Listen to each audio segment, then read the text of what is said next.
profesor emérito de la Universidad de los Andes, un colombiano que ha dedicado toda su vida a la educación y que nos acompaña a esta hora en directo para analizar esta crisis. Profesor Aldana, bienvenido, buenos días. Buenos días, Felipe, ¿cómo está usted? Muy bien, muchas gracias, profesor. En su larga experiencia, ¿es la primera vez que tiene conocimiento de un déficit de este tipo o ya se había conocido una situación similar? Bueno, déjeme empezar con una frase de un célebre psicólogo que dice: pensar es muy difícil, por eso es que la mayoría de las personas prefieren juzgar. Y entonces tenemos que empezar a pensar un poquito. El déficit es la diferencia entre unos costos y unos ingresos, pero tenemos que hacer un análisis tanto de los costos como de los ingresos, porque no es porque uno diga que le falta plata que eso es un déficit. No hemos hecho el estudio.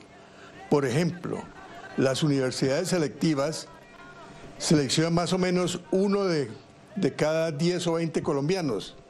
Los demás no tienen acceso a ese tipo de educación.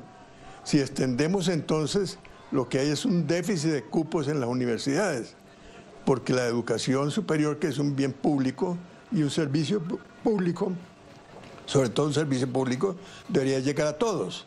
Entonces ahí empezamos a ver algunas cuestiones que necesitan análisis.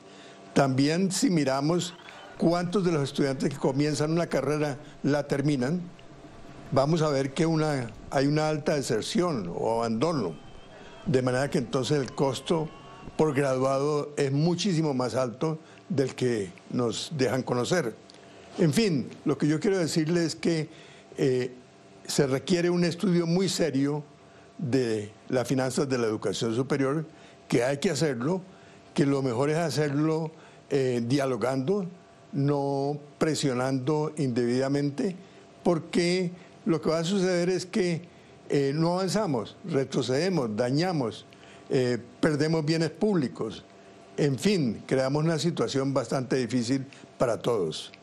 Profesor, teniendo en cuenta lo que usted dice que hay déficit de cupos, hay deserción, por supuesto sobrecostos por cada uno de los graduados debido precisamente a esa situación. Entonces, ¿qué falta para que se pueda superar esta situación, esta crisis que ya se acerca a los 50 días de paro? Porque, a ver, los estudiantes ya han pasado varias propuestas y el gobierno aún no les recibe ninguna de ellas.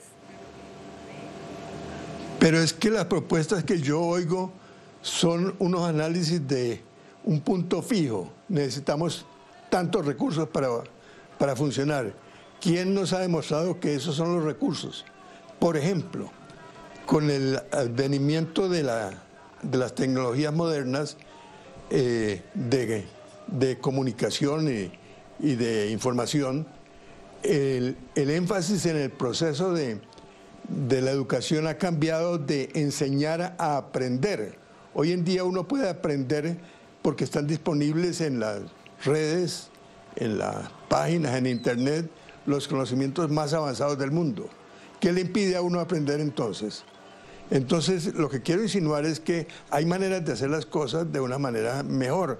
Por eso busquemos una solución integral, no miremos solamente un solo aspecto y ayudémonos todos a encontrar una salida a este problema que nos está perjudicando a todos.